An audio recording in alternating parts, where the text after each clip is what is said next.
Hello, everyone, and welcome to the BrandONE-on-One podcast. Today, I have our CEO, Michael Mudd, with us, as well as JT Thiessen.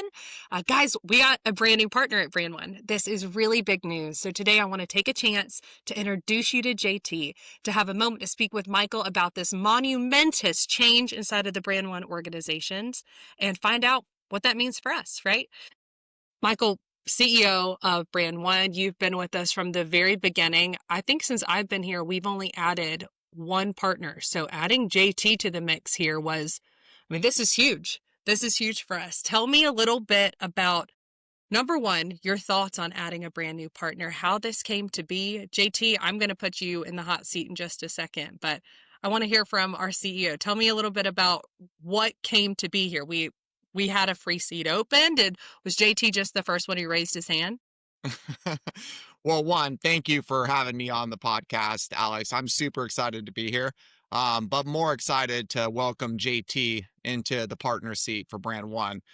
Today, we have 5 partners in the company, and our people are one of our superpowers. If you talk to me long enough, you'll know 3 things make BrandONE really special. One is our brand partners, the second is our people, and the third is our process. So people are one of the things that we put a lot of effort to go find and recruit and bring in talent for this organization. And JT and I and the company of BrandONE go way back. Obviously, franchising is a small world. So in the 9 years that we've been building BrandONE, we've never actively hired anybody. So everyone that comes into our company is hand selected. We see what they do in the community of franchising before they get the right to come in and be part of our company. So with JT, we saw him for 20 years go and build amazing organizations. And it's really not the rate of growth that we were attracted to. It was the quality of that growth.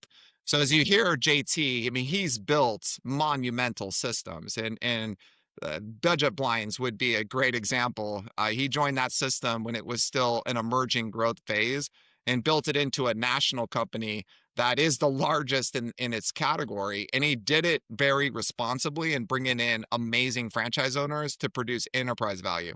So it's not just everything that he's accomplished in terms of his rate of success, but it's the quality of the growth that we were the most attracted with.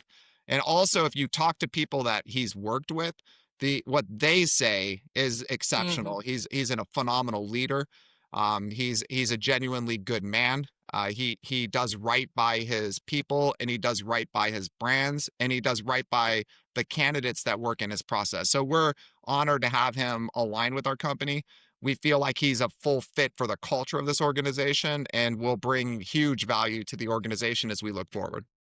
Michael, I was going to say, I think that the thing I'm the most proud of at BrandONE is our people. And I can remember when I heard rumblings that we might be bringing in a new partner. And the only thing I was concerned with is he has to be a great person, right? There's 1,000 other things that are obviously super important. And JT's reputation is unmatched, right? You're not going to find somebody who has ever said he's done anything dishonest. Like his reputation, his moral character fits inside the BrandONE culture. I tell brands all the time that we're speaking with that everything may align, but if there's not like, trust, and respect, then there's no reason for us to partner together. And I think that is it's never been more important than when we actually pick a person to sit in a position of leadership inside of our organization. So JT is a fabulous choice for this, just an excellent fit inside the organization. JT, so we weren't hopefully just the only person out there.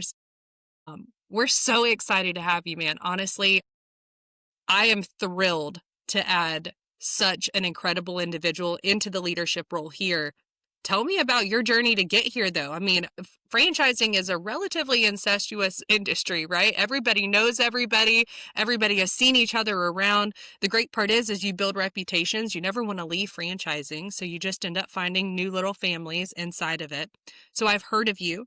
I've known of you for my last 15 years in franchising, but maybe not everybody on the podcast has. Do you think you could get started by telling everybody who you are at your core, where you came from, how you got started into franchising, and then we'll journey into why BrandONE felt like a good pick for you? Sure. Well, thanks, Alex. I appreciate you guys having me on. After that intro, I feel like we should just end it right there. I don't know how I can. I wish my wife could hear that because she'd be like, "Wow, that's not what We'll give you a that's not who I special know." video. That would be great. Yeah. Well, I'm really honored to be on the call today, and certainly honored to be invited into the family at BrandONE. It's really, for me, it's kind of like a dream come true, and it's kind of the culmination of a lot of things that have been going on for the last, I'm now 33 years in franchising, that's brought me to this spot, and confident that this will be the last spot that I'm ever in. So it makes me really excited to be here. The story, and I won't bore you with all the details because it's been a long time, but I think it's a little interesting. I went to school at Miami of Ohio and was a finance major there. And my last semester of my senior year, we had this class, and there wasn't like, now today there's like franchising classes. You can take a whole, a line on it. I've actually gone and taught some of those down in San Diego State and some other schools, but um, the franchising was kind of unheard of. I didn't really know anything about it, and we did like this 3 week piece on franchising. And part of our objective was that we had to order an FTD, or at the time it was called a UFOC, if you remember back to those days. And we get order from any franchise we wanted, and we had to write up a whole paper, an investment synopsis on it. And so I picked TGIF Fridays, which again, I don't even know if they're still around. But they sent me this great big thick book, and I just remember going through it, just going, I can't believe they're sending a kid that's got $100 in his bank account all of the secrets to opening up this multi-million-dollar franchise. And I was just fascinated by the information in there and how it all worked. And apparently, I wrote a really good paper. And my professor pulled me aside, and said, I know you were thinking about going to business school or law school. Uh, I don't know if you want to make a stop on the way, but I've got this little company that's looking to franchise, or is franchising, and needs some help as a salesperson. Would you be interested in talking to them? And that little company ended up being Remax, which was just getting going in the franchise space and the real estate side back then. And so I was tired of being poor and eating ramen noodles for every meal. So I said, "Yeah, I'll go take a job for a bit," and started with Remax. And the rest is history from from that standpoint. I had 10 years on the real estate side with Remax and Prudential doing franchising of their real estate offices. And then the last 20, I don't know, 2 years has been in home services, with home franchise concepts, like Michael mentioned, starting with budget blinds when it was just a wee little company, and then growing up to adding 10 more brands to that platform, and then selling it twice to private equity and private families. It's been an amazing run. It hasn't been all JT. I think one of my fortunate things in life is I've been able to build teams full of great people that do most of the heavy lifting, and every now and then they listen to what I suggest, and we've been really successful as a result of that. So that's kind of, in a nutshell, what's brought me to where I am today with Brand One. One of my favorite things about your background is, I mean, obviously, I'm a huge advocate of the service space. My husband and I are franchisees in a service brand that Brand One represents. And in your background, I saw that some of your family members actually became franchisees as well. And I think that's, Michael and I talk about this all the time. That is such an important um, factor, I feel like, in leadership, to be able to take yourself out of a franchisor's shoes and adequately place yourself in a franchisee's shoes. And I'm telling you, once Brand One has not only myself, I'm a franchisee, Dave Schaefer's a partner at Brand One. He is a franchisee. We all have family members who have invested in multiple brands. So once that started happening, I believe the Brand One culture shifted, right? The alignment that we seek with brands changed because we're all in, right? Like, we believe what we're selling. We drink the Kool-Aid completely. So I think that knowing that you had that experience as well was so important to me. Talk to me a little bit about, I mean, for me, that was a massive change in my life, but it was me. You actually got family members involved. Like, that hits a little different. Can you share a little bit about that with us? Sure, I'd be happy to. Yeah, scariest thing I ever did, by the way. Amen. So yeah, when I moved over to budget blinds, and this was back in the early '90s when budget blinds was not a household name like it is today, and I think there was probably about 40 or 50 franchisees at the time.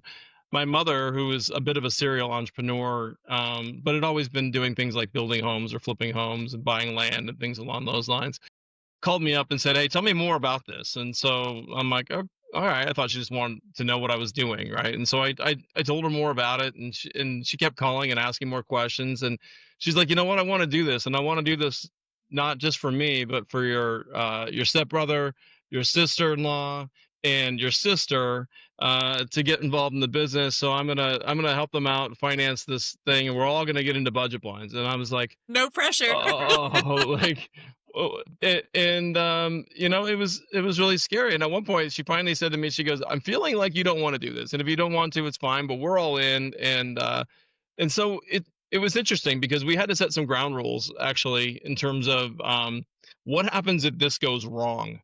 Because sometimes it could, right? And we can't sacrifice the family for the business if that's the case. And so we laid down some ground rules in terms of how this would work going forward, and they actually worked to a T. A couple times they came into play, and we were glad that we took the time to do that.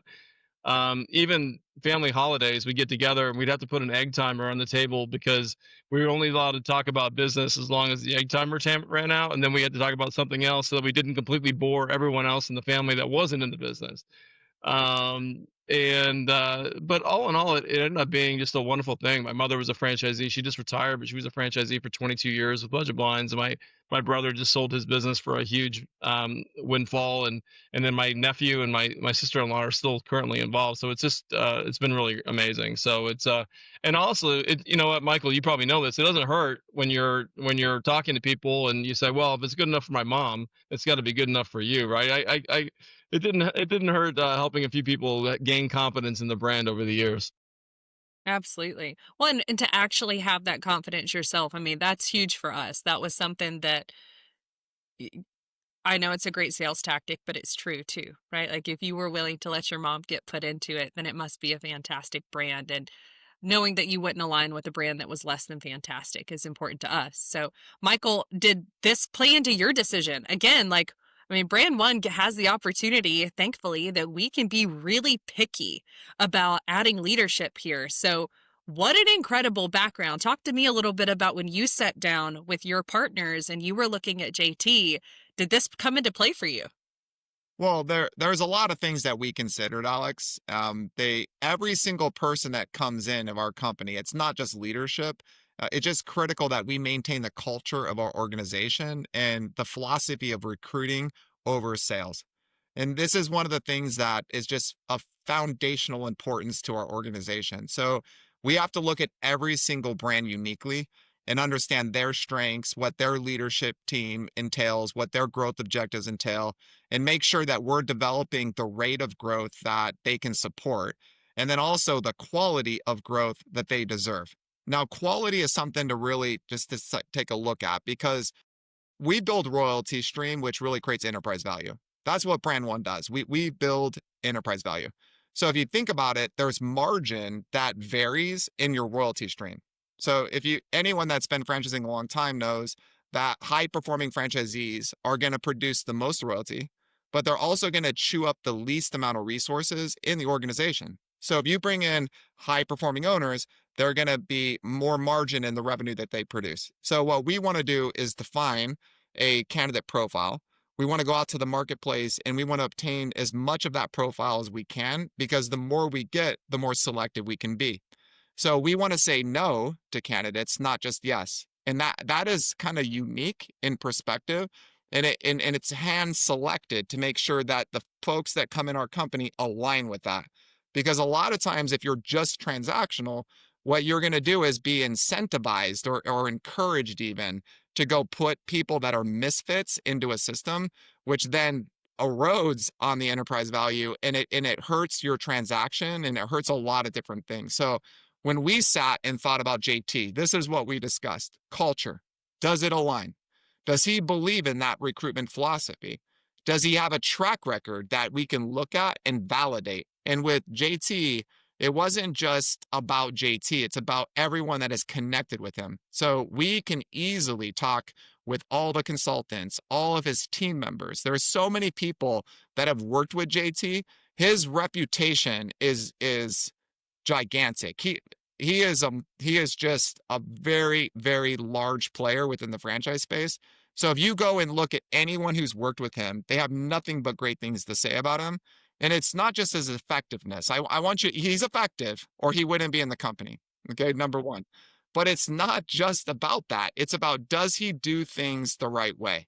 Is he building brands for long-term sustainability? Is he building it where something that can withstand what he's putting in terms of his growth and his alignment with the organization as a whole? And that has been done through his entire career that spans over 30 years. When I started working at Relax the Back, that's the first brand that I ever really got aligned with. I worked with a guy named Bill McClymans. Well, just coincidentally, JT worked with Bill McClymans. We had that in common at Prudential. He worked with Bill, and then Bill went from Prudential to Relax the Back, and I worked with Bill at Relax the Back. So there's been a lot of Incestuous alignments. industry. It Yeah, very is. much so. It's 1 degree of separation at most for anything going on here. But what we're looking for is just making sure that we maintain our culture.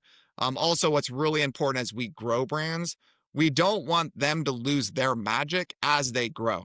Okay, now that's another really important thing, is that they have these really special attributes that the founder embeds in these companies. And we want to understand those. What are the attributes? What is the culture? And then make sure that not only are we fulfilling the growth with people that are capitalized and have the right skill set and the right experience, but they have to be culturally aligned, which is difficult to recruit sometimes. Because how do you communicate that? Now, back to JT. Okay, so JT has done this for over 30 years, guys. So he and I have been developing since the UFOC, as he mentioned, if you guys know that. Our top lead source, probably JT, was Wall Street Journal back then. So we're talking about guys that have been doing this for a long time. We've brought in phenomenal team members in this company, but JT is just like, he's a titan. Sometimes you'll hear some people say that, BrandONE is the Mount Rushmore of franchise recruitment. JT belongs on that mountain. Okay, 100%. So the alignment of this He's group, I he's mean, aging you, JT, by the way. Yeah, I know. I'm like, yeah, he is the mountain, I think is kind of what you're saying, but yeah. but we only can build, like, we're as good as our weakest link. All right. You So know, JT leveled us up. We're excited to have you on the team, JT. what I love Awesome. Me about too. what you said, though, Michael, is I think it's fantastic to have people that have a lot of experience, right? Experience is going to breed knowledge, obviously. But what I love is that we're not bringing people on board who are set in their ways, right? We're not bringing people on board that are like, well, the Wall Street Journal is where you clearly find all your leads. It is what it is. It's always been that, and that's what we're going to do now. I mean, even since JT has been here, he's saying, hey, listen, if we tried this, this is something fresh. Let's bring in new talent. Let's look at this from a slightly different perspective. And I think I mean, it doesn't matter how long you've been in franchising if you've refused to change your perspective, right? And JT has shown that through all of his experience, that he's willing to move and shake and change his position based on exactly what you said, what's best for the brand, right? Not what's best for JT, not what allows him to quit and go golfing whenever he wants to. Yet, I haven't seen that yet, JT, but if you're anything like Jason, you're going to be protecting that Friday afternoon spot. But I love that we're providing a culture here at BrandONE, exactly what you said, that is focused on the brand that we're representing, not how BrandONE wants to do it or what's most comfortable for us or what's easiest for us from a lead generation source or an operations perspective. I mean, sometimes we suggest that brands do some things that they maybe don't want to do, but operationally we know, hey, if you don't change this, for instance, parent-child relationships inside of technology, right? We have to go in and have some really tough conversations with brands sometimes to help them understand this is a pothole you don't want to step in, friend. Here's what's going to happen if you do. And JT, you bring so much knowledge and experience because you have not only been in a development seat, but you've been in other leadership positions inside these organizations where you've had to showcase, here's what happens if we don't take this step now.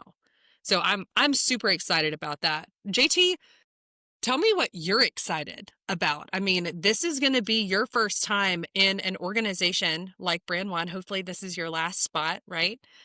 Tell me what you're excited about. This is a totally new world. This is a different type of change that you get to enact in the franchise world. Where are you hoping to see BrandONE move forward to? What are you wanting your next 10 years to look like?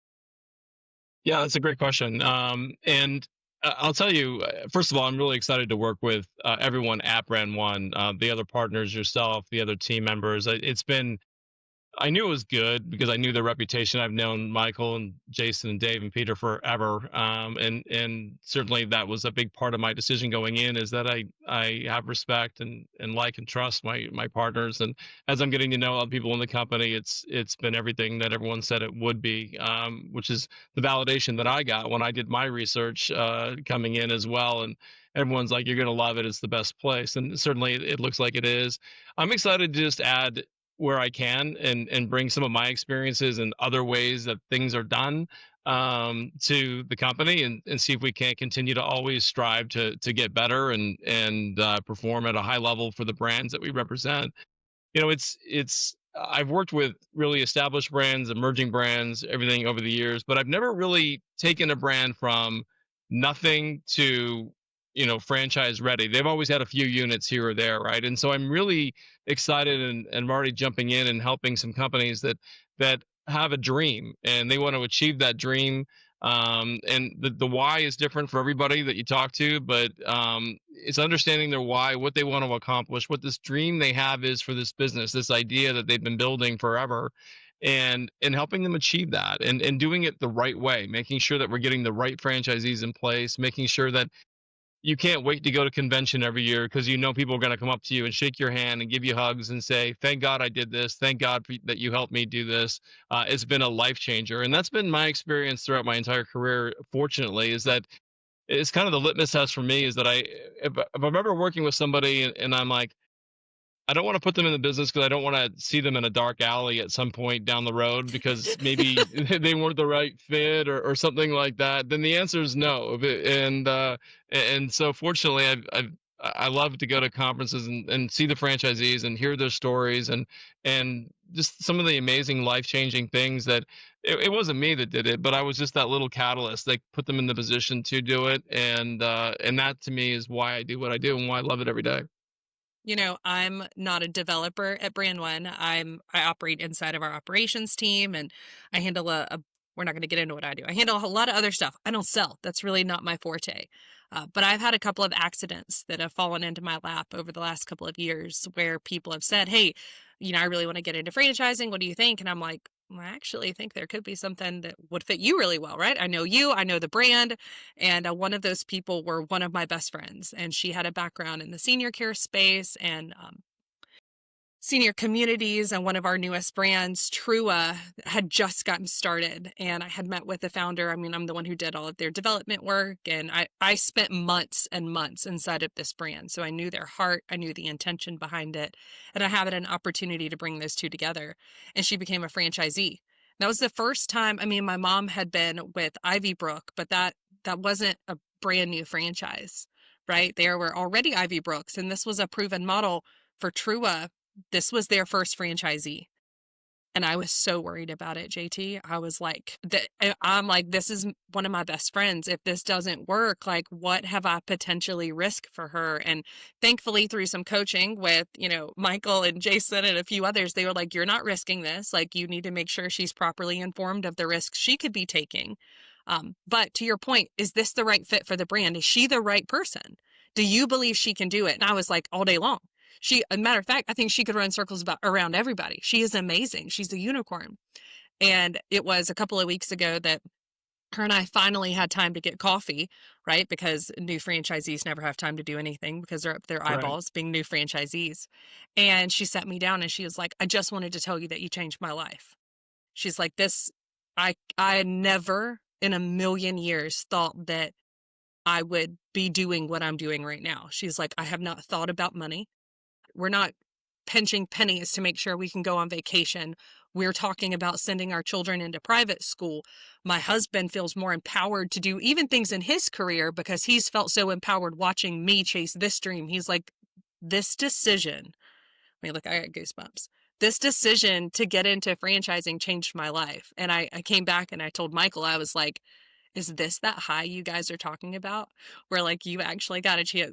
Her life is never going to be the same. Her trajectory has changed infinitely. And I got to see it in my life, but it's different from this position.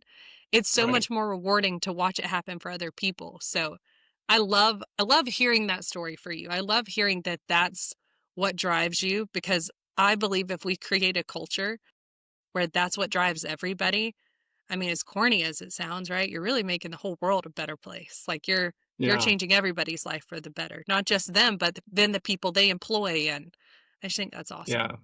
I can remember just lying awake at night, some nights with a candidate in front of me that, they wanted to do it, but I was afraid they didn't have enough capital or didn't have what it would take, but they wanted to do it so bad. And I'm just like, what happens? Like I had one lady that was a single mom with a 12-year-old kid, and she was going to put every penny she had into starting this franchise. And she was not a salesperson. She was a former nurse. And I'm like, I just like, what happens if this doesn't work? You're going to be on the street, and that's going to be my fault, right? And so I literally wrestled with it for like a week. I don't think I slept for a week, and finally we got together and she convinced me that she could make it work. And today she's probably one of the top 15 franchisees in the entire network. She's got 2 homes. She travels the world. But I talked to her recently, and again, it was just like, thank God that we did this, because otherwise I'd probably still be trying to, hustle up enough money to make rent every month. And so those are the things that are my why. That is so awesome. I mean, that's great. Now, I want to shift for just a second. Our why for our candidates is clear, it's evident, it's obvious. Our partners at BrandONE have this incredible leadership that they pass down through our development team and the development staff here, and everybody echoes that sentiment. I want to shift our focus to our franchisors for a minute, right? We're really picky and we're really choosy about who we work with. It's my favorite part of my job, not because we are selective, like, oh, we don't like you, but it is important to us that our values line up. Why did they want to franchise the business, right? What is their intention? It's okay to have some capitalistic intention behind that as well, but you also have to have some philanthropic intention. You have to want to make the world a better place. You have to want to help potential franchisees. Why do you want that, right?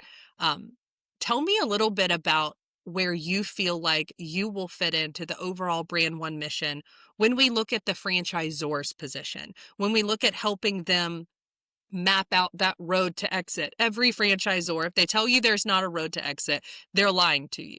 Now, it doesn't mean the road to exit means they've got to be, bathing in millions and millions and millions of dollars and never talk to anybody again.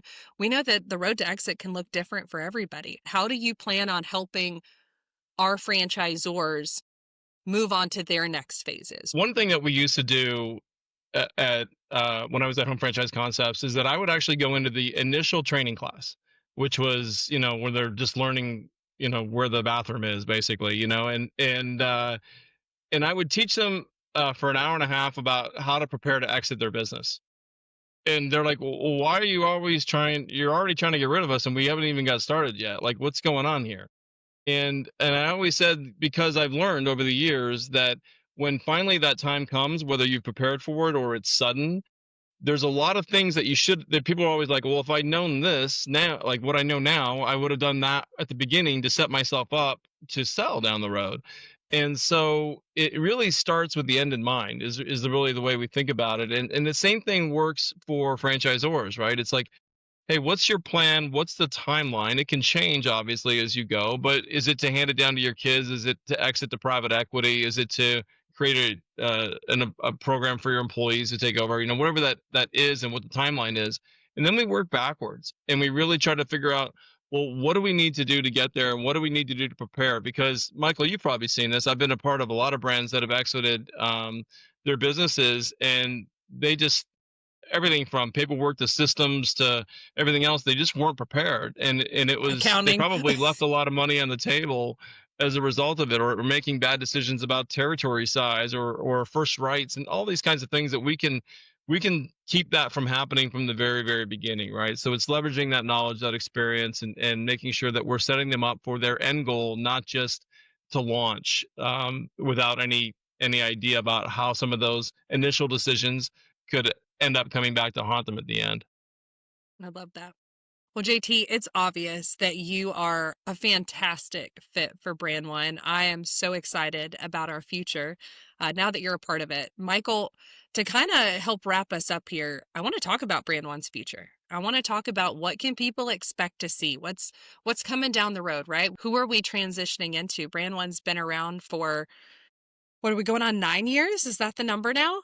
Yeah. 9 or 10? Yeah. Yeah.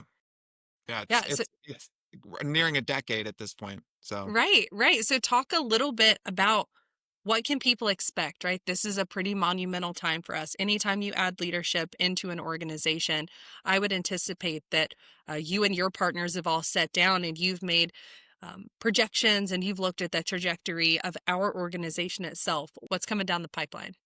yeah, it almost to look ahead, you almost have to look back. And I don't want to go on a huge monologue here. So let me just kind of tighten this up as fast as I can. At the very beginning, though, Brand One was just four partners that wanted to go do something special together. We didn't really have some big plan. One of the biggest things you're going to find that's unique about Brand One, to my knowledge, we're the only company like this that wasn't set up to sell. So we never had a vision or a mission to go build something to exit. In fact, we almost think we'll never sell the company. That's kind of where we are right now is we want to build something real special and we want to create a legacy that we're super proud of. So we came together and we were just working with some amazing brands and then we started to attract some exceptional people and then the reputation just started to build and it's really attracted everything we have right now. We never really went out and like strategically tried to go find these brands or the people. It was just the law of attraction. So what I found out is that if you do things well and you take care of your brand partners, the rest takes care of itself. It really does. So we built this up now for about a decade. You can see the talent that's coming in the company. That's just laws of attraction. The cream will rise, and that's what's happening here. So looking forward in the future, though, Brand One has evolved a ton. Okay, they try to put a label on us, Alex. They try to call us an FSO, but that's really a wrong label. We are not Preach. a sales organization. I almost am offended a little bit by the term because I would assume we're creating a boiler room and we're trying to create a selling machine for these brands. We are not transactional like that. So it's actually completely opposite. If anything, we're a franchise recruitment company that is doing it third party, but we're aligning in full connection with our brands. We go in and take deep dives. We create what's called a development manual, which is about a 50-page document that really encases everything happening within the organization. So we have like our own development playbook. And then from there, we create a process that's highly educational. If anything that you know about Brand One is we're an educational company. We educate people on franchising. We make sure they have openness and transparency. We want them to have realistic expectations when they sign their franchise agreement. Because what will happen is on the other side of the transaction, they hit the ground running and they're not disgruntled. And with happy, successful franchise owners, validation takes care of itself and a brand can thrive. So, what's going on ahead in the future? We started to work on the actual brand packaging process. We're involved with brands now that aren't even franchisors yet. So what we're doing is taking amazing concepts that have huge potential. They have some, SOPs. They've been able to scale up a little bit, and we know that the proof of concept now can probably work really well as a franchise because they have some operational simplicity. They have some magic. There's something differentiated in the marketplace. The industry attributes are right. The business model characteristics are right. So we have the experience to kind of understand the business. Does it work well for franchising? And I think that's a talent that not a lot of people have. But once we know the brand is right, from there, we can support the packaging process to get all the manuals created, all of the legal documents in order, all the filings happening. We can help shape and craft the offering in the most meaningful and compelling way. And then from there, we build the actual recruitment process around that package. So that's happened multiple times now. We also are doing full capital infusions. That's not uncommon for us to go and do a cap raise or even inject our own money into brands. We have no problems investing in things we believe in. So if a concept comes our way, if they need capital, you can rest assured Brand One would be putting money into it. If they're in our portfolio, we'd put our money behind it too. Also, we are so packaging, capital, bringing in gaps. So our brands, you'll always find we can look ahead at where there's triggers on things that will they're going to need things either today or in the future. We want to identify that early, openly communicate that so our brand partners know about the type of investments they're going to be making as they scale. And then we can bring in resources. So think chief marketing officers, that's maybe fractional, or maybe they want like a fractional human resource manager, or we can bring in fractional pieces that will actually offset some of the burden financially and bring in some phenomenal talent that they can bring in earlier so they bring in better support systems for their franchisors. So it's not just the growth engine. Yes, we can produce growth and we can do it in a way that the company can handle. But we also bring in so many other levels of services, from whether it's talent, whether it's capital, whether it's packaging services, whether it's reshaping an offering. We will take brands at any stage of the growth cycle. So we work with a lot of micro stage, emerging stage, but we also deal with full enterprise level brands that have full national footprints that they're looking to reset, or sometimes they can't find their candidate profile anymore. They're difficult candidate profiles. So we come in and with our expertise and experience and contacts, we can get that profile effectively for them. And we've proven that multiple times with like large established brands. Yeah, absolutely. One of the things you mentioned, I really started thinking about our name, Brand One, and it wasn't until a year ago that I decided for me what Brand One meant is that we become one with that brand in every regard, right? We don't just wear your name when we go to like a broker event or something like that. We wear your t-shirt too, but our developers are so entrenched in understanding that brand. Our leadership is so entrenched in understanding that brand that we're having conversations with leadership on, for instance, operational struggles, right? You're having difficulty getting a hold of trucks. Let's talk about your supply chain. You're having difficulties with sourcing this particular material. All right, we need to find a couple other sourcing options. We may not know the sourcing options, but we have people we can connect you with that will help you with that. And if it's not fixed right now, again, JT, right? Let's talk about what pothole you're going to step in if you don't fix it while you have 10 franchisees, because 50 hurts a lot more, right? Don't Amen. change the technology when you're at 170 franchisees. It's impossible. Don't believe us, ask anybody else, right? Fix it when you knew it was a problem in early days. So I really started thinking about our name in a totally different fashion and realizing that we really do become one with that brand. Like we take on, as you mentioned, now we're injecting capital. We're looking at everything, not just your growth goals, but the key to being able to grow ethically is to truly understand their ability to handle that scale. Not what a brand says they can do, because every brand has really high hopes for what they're capable of, but there's no way they could possibly understand what's needed. They haven't been in franchising, right? I had that conversation the other day that I was like, your intentions are so pure. I truly believe that you will do everything you can to support this franchisee. Unfortunately, you don't know what that is, right? You don't know what having a franchisee is going to feel like. You don't understand what could come with that, and then multiply it, right? Franchising is an exponential growth factor. It's not the one franchisee. You might do great with the one, but when it's five, now you have five people that just needed you again.